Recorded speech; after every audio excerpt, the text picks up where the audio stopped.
Well, we're back in Hall 1. You may have seen this in the live stream. Crabber's Brown Ital, Ivan, the Frisky Le Mans, not Le Mans, Monte Carlo, the Outspan Orange, and the Relic electric vehicles. I haven't yet got their funky lights on, but obviously we're all about the Sana, really. Belongs to Ollie da Costa Evans, who has also had Indycars and various things as well, like his Rovers. But yeah, this is one of several Sanas that seem to have surfaced over the past year or so. So I know Matt Pink was all over this yesterday, because Matt Pink bought my Sana, which you can see updates on sporadically on the Fuel Power website channel. He's currently assembling parts. He doesn't want to start working on it too much until he's got the parts. He's off to Serbia to get parts for the Sana that I used to own. So brilliant. Really happy about it. Matt Furious doing his sterling work as well, over on the smallest cog stand. It's Oliver. I'm sure they're very fed up of hearing that over here. The Opel Kadett that was on Top Gear, the true star of Top Gear, been restored very nicely. Yeah, that car's had some adventures. So that was the one where we were driving across Africa. I forget which part of Africa, but Richard Hammond did fall in love with little Oliver and has kept the car. So there's some, oh, there we go, we have got a Corvette here. It's the mid-engined Corvette. But yeah, right mix of cars down here. Wow, a Brough Superior 8-cylinder, bodied by Atcherley of Birmingham. Wow, I didn't even know Brough made cars. The Brough Superior was a motorbike. Wow, that is very distinguished indeed. It's always fun to come to these shows and find new things, and that's one of the things I like most. On the Maguire stand, representing the more modern classics, and I didn't see these in the live report. It's a Renault 11 Turbo facelift edition. That's lovely. Got an E30 BMW here, a mere 316, but yeah, that is lovely. It's totally mint Volkswagen Beetle. I don't get concourse, but fair play to them. These folks put so much energy into making their cars immaculate, and the modern classic is a Rover 400 HHR. That's deliciously clean. Very nice. Over on the Alvis owners stand, we've got some very nice cars. Is it a Graber body? It is Graber. It's a Swiss bodybuilder. So towards the end of Alvis production, Graber did build some very beautiful cars, and that is one of them. This is how your Alvis came from the factory, in convertible or fixed head form. But yeah, these great. I don't think I've ever seen the back end of one of these Grabers before, so that's lovely to see. Very classy indeed. Over on the BMW Car Club stand, I think we've seen it at a show before. Delightful BMW 700. So before they made their name with the Neue Class and the O2 ranges, BMW tried to make its money with these small economy cars. These have a 700cc twin-cylinder engine at the back. Design work by Michelotti, which is why you can see very many other Michelotti designs. Designs he did for Hino and DAF as well. I think the DAF 44s, there's little hints of as well. Very pretty cars indeed, and it's a fine selection of BMWs over here. I don't know what this one is. What body and car is this? This is, oh, ex-John Surtees, a 503 Cabriolet, and the 1957 Earl's Court Motor Show car. Wow, that's a beautiful car. So yeah, that's like a complete one-off, I think. Very nice. Touring car fans will love the E30 M3 fat arches, and this extension piece on the back, which raised the boot lid and then had this extra spoiler on the back. So homologation special. This has been imported from elsewhere. That number plate tells me, most likely, because that's the same sequence as the mighty Dacia. That's a G-plate ATL, and oh, it lives close to me, does it? Or the dealer was Wellenweg in Ceredigion, very close to Lampeter. Excellent, just up the road. They've got several Dodge Vipers over here. Oh, quick nod to the E46. I'm not actually a fan of the Fat Arch M3, but I think the basic coupe E46 is one of the prettiest cars ever made. So, Jaguar XJ220, not at all Hubnut, even though it has Citroen CX door mirrors. I think Ford Sierra side indicators, the rear lights are from a Rover 200, so maybe that does make it a Hubnut supercar. This is a very interesting car. It's had a very interesting history. It's the 5th one ever built. It was an initial prototype. It went racing at one point, and then I think I've seen this car before because I visited Don Law, and Don Law managed to convince the owner, Nigel Webb, to fit a V12 engine as per the original prototype. Obviously the XJ220 was always a V6 twin turbo, so Don Law's quite a chap. He's an amazing XJ220 specialist. He bought all the tooling, all the plans, everything to do with the XJ220 when that program ended with the ending of production back whenever that was, mid-90s. So he's got so much stuff, Don Law, about these. He's got the transit van with XJ220 running gear, and his son Justin Law is often seen at Goodwood taking some of the Le Mans cars up the hill at Festival of Speed. And I think this year he was actually thrashing a Cortina around in the revival. So a very accomplished racing driver. So yeah, a fascinating car. This is the Jaguar Drivers Club standard. It's quite the array of cars. They've got one of the original XJC race cars.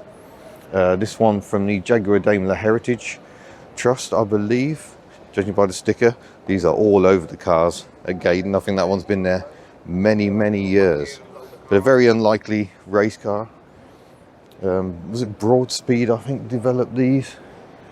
And yeah, big V12 engine. Remarkable. And we've got a Swift Swallow here. So this is SS cars again. We often see the Austin 7s with the Swallow bodywork.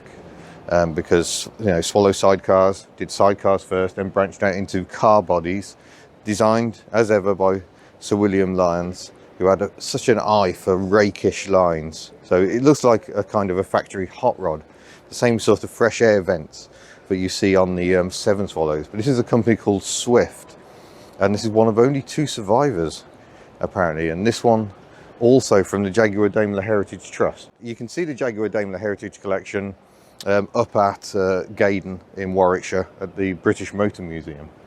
And yeah, this is their concourse section of cars, most of them still undercover. This is the downside of coming in. Obviously it looks like a dead show to you while you're watching this, but it's just that I'm in here before the doors actually open and frantically trying to get round and see everything. It's yeah, not at all easy.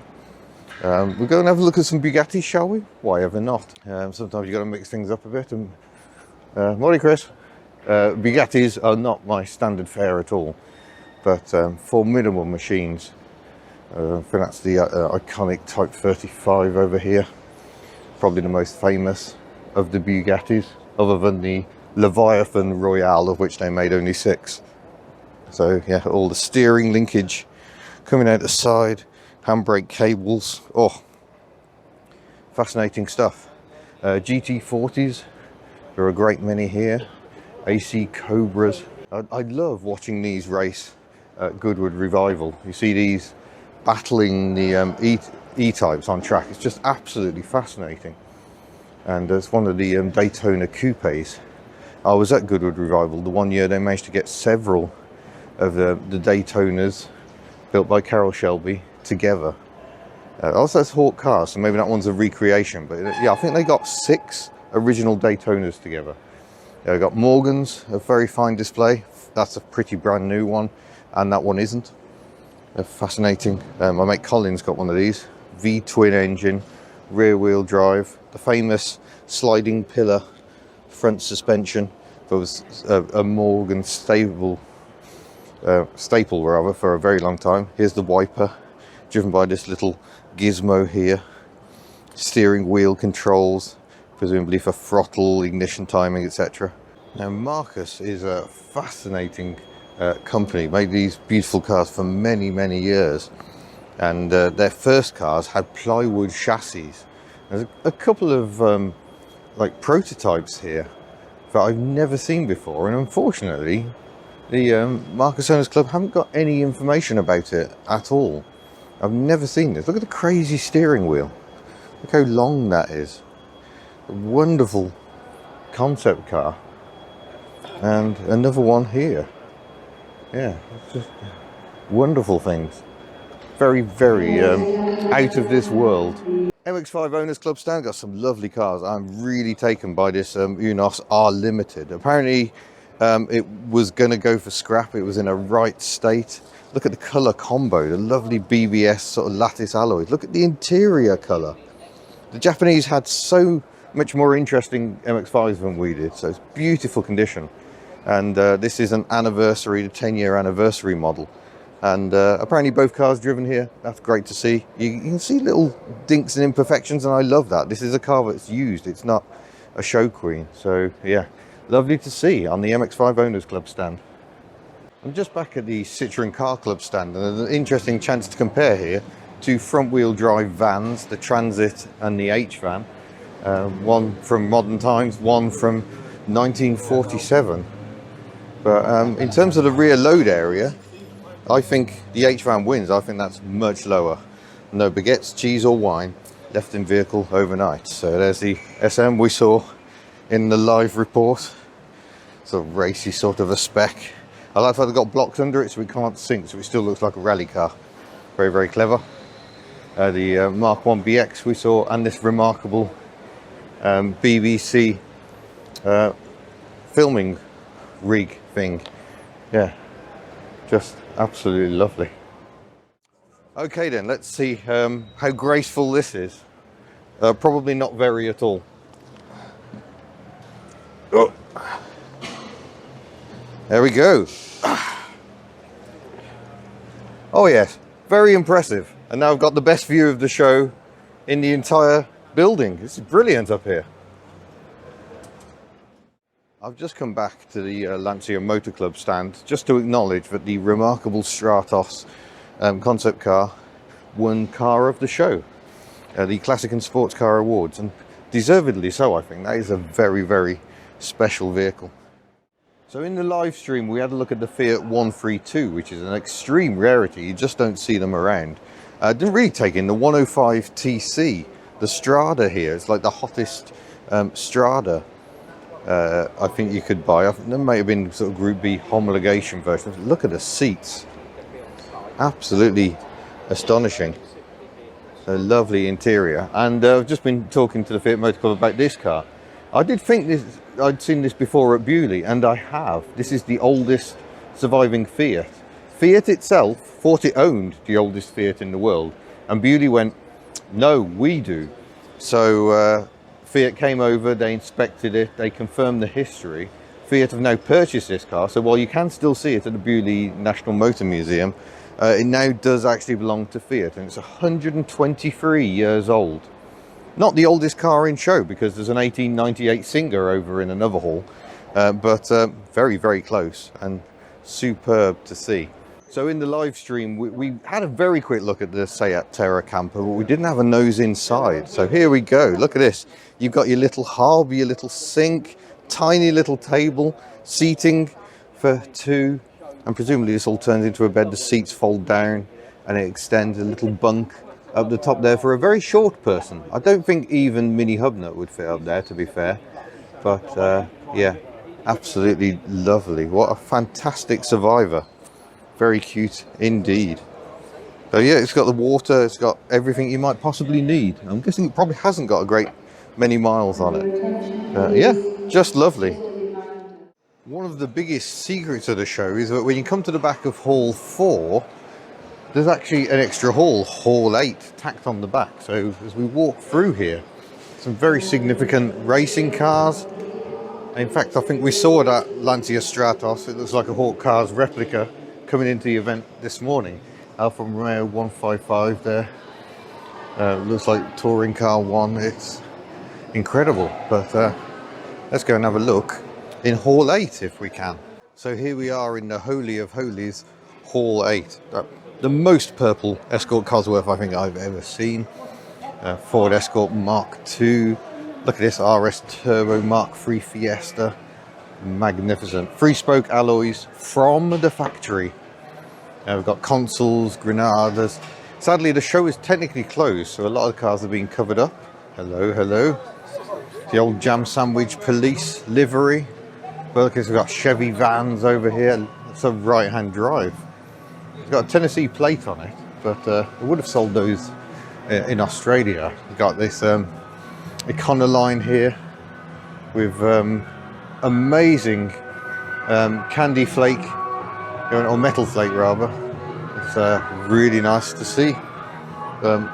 More fast forwards, of course, but look at this. The Transit Club always put on such a great display. Look at this fire engine. Vandenberg's Fire Service. Wonderful. Twin cab Mark II Transit with what I like to call the Discovery nose, but actually the Mark II Transit had that facelift first to look rather like a Land Rover Discovery. Magnificent Mark I Transit camper. Oh, Miss Hubnut would be all over that. Oh, it is open. Let's have a peek in the back. Go and have a look. Transit bonus. I think I had a brochure with that in when I was a child.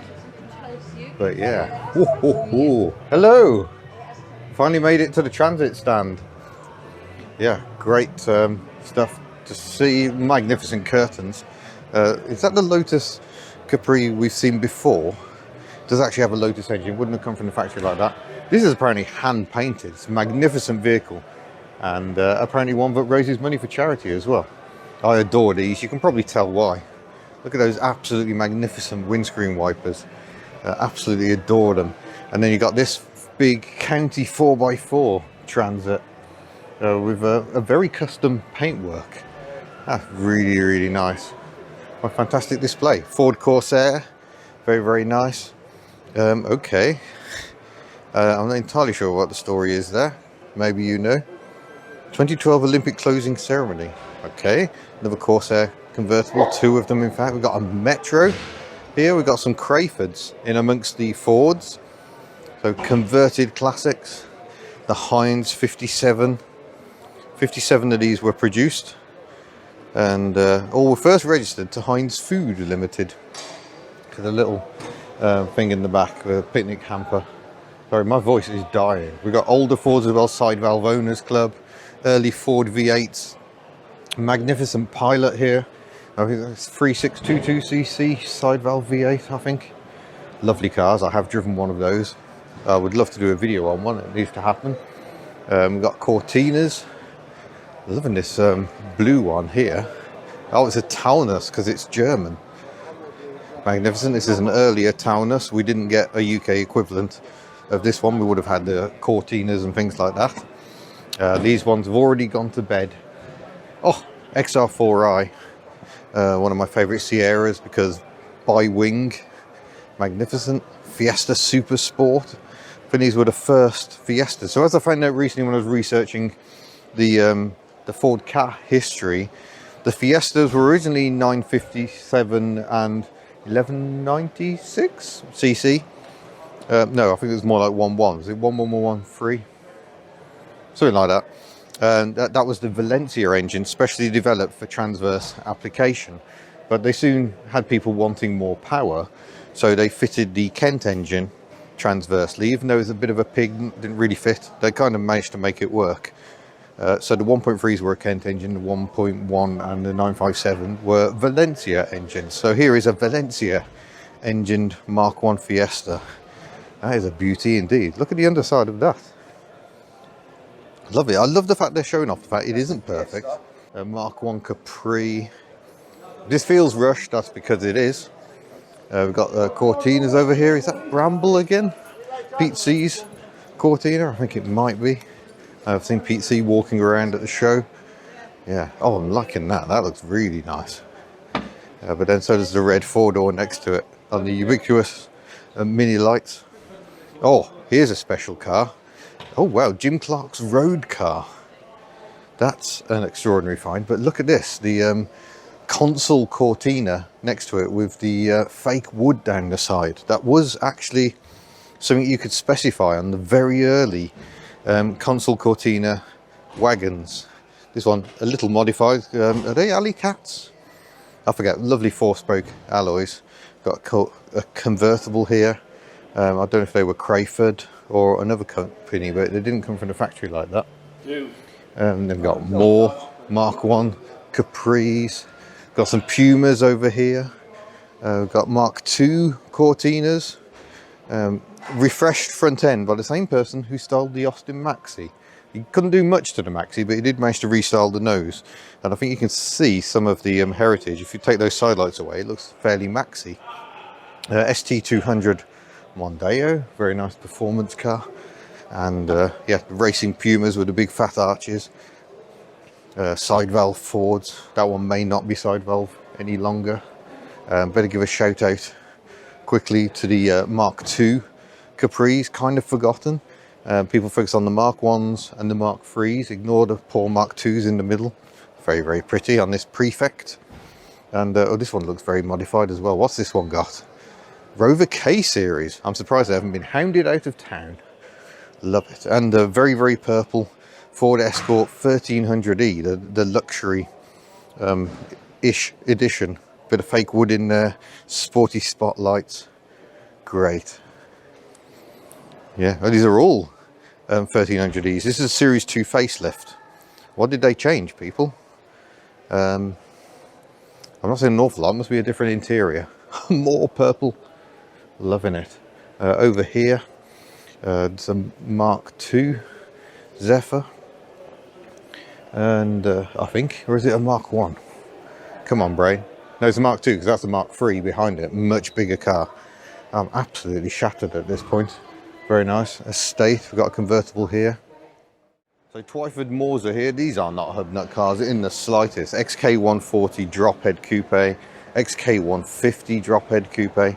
Lovely cars. Another 140 drop head. And a C-type replica, a Realm one. Lovely. I mean, that's going to give you all the vibes of the original.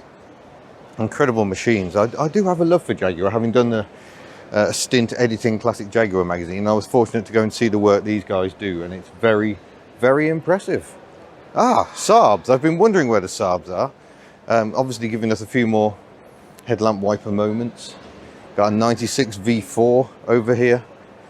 So, oh, that's why I didn't see the Saabs. I was distracted by microcars. Morning! So we've got the original 900, we've got the GM General Motors era 900, which is a bit more voxel under the skin, and then we've got a late 9.3, I think that one is. So yeah, good to see. Nice mix of cars. And then over here, Stratos Enthusiast Club. I suspect most, if not all of these, are replicas. Yeah, fascinating little cars. Been watching the one Retro Power are building with great interest.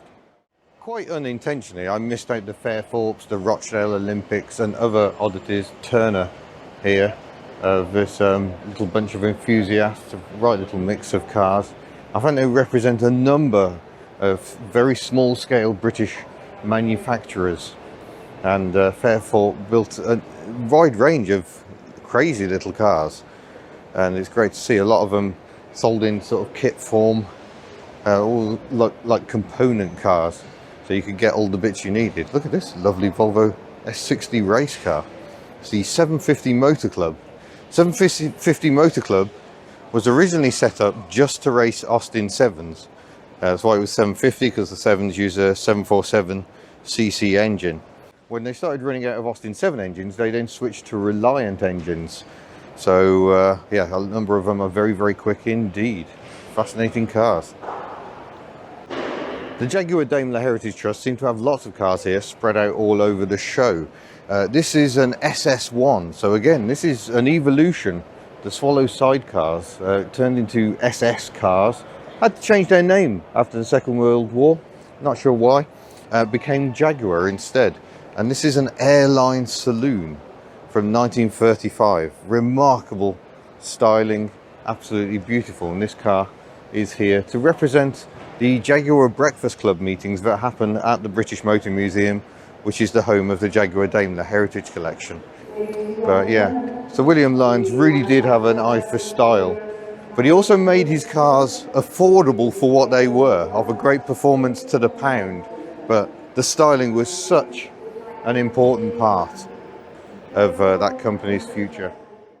So one of the happiest stories from this show is this very car, this 2CV that got horribly smashed up in a queue at Dover Ferry Port. Someone had a pedal incident where they hit the accelerator instead of the brake, played into the back of a car behind this one. There might even have been a couple. It was considerably crumpled. It belongs to James Walsh, who's having a happy chat over there with Johnny Smith, etc. And yeah, it's been sorted out. It's got its custom roof back on. It went on the live stage. It drove onto and off the live stage. And we heard it run yesterday, but it's wonderful. It's not entirely finished yet, but Barry Annals and his son Pete of Born Citroen have sorted all this out and done so much work. It's been an awful lot of work. So when we saw this yesterday, it was a running bare chassis, but now it is all back together again. Brilliant, brilliant times. But this will be the first time we are backstage at the Classic Motor Show. They're just about to try starting this engine on James's rebuilt 2CV. If I show you over here, there's the rest of it in the corner. Yes.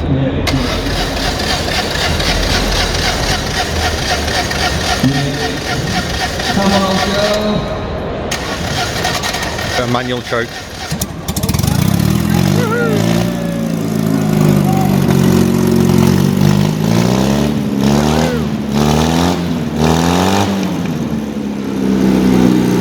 Brilliant.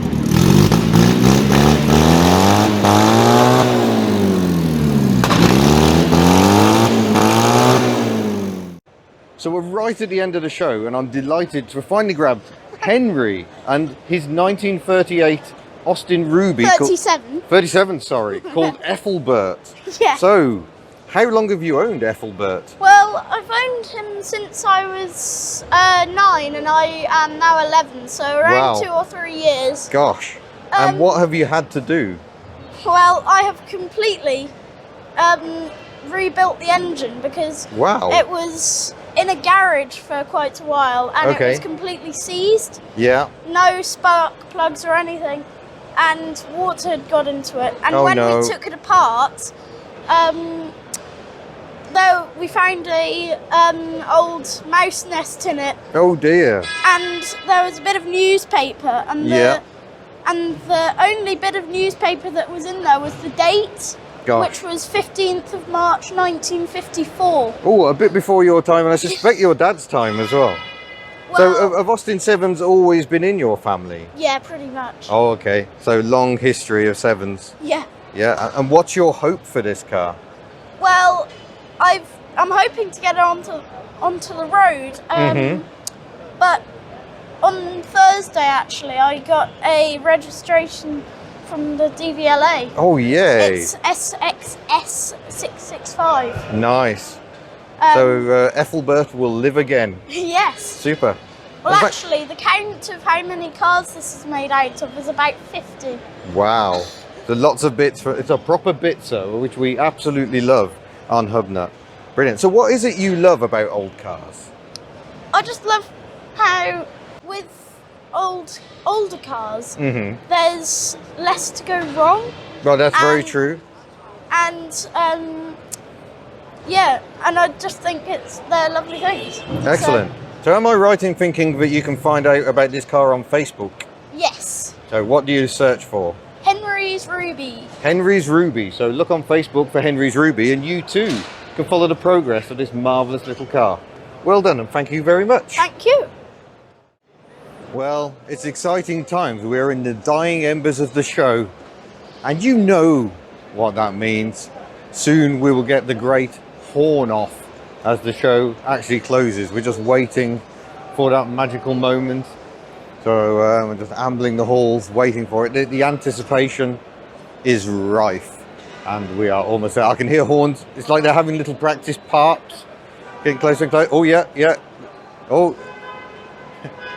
We're building up to it. People are getting impatient. I love it. Love it. Oh, there we go.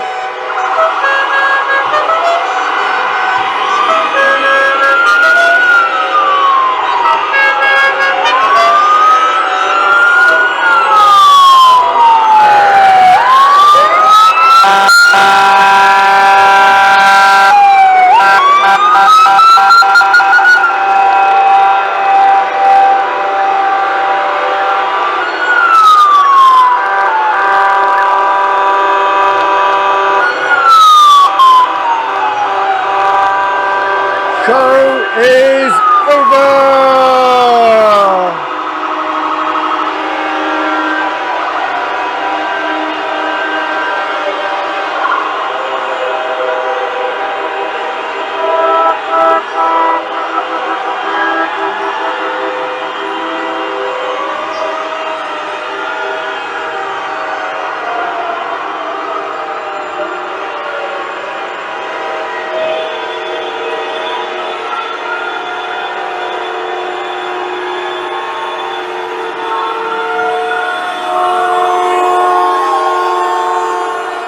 Waha! Until next year, everyone.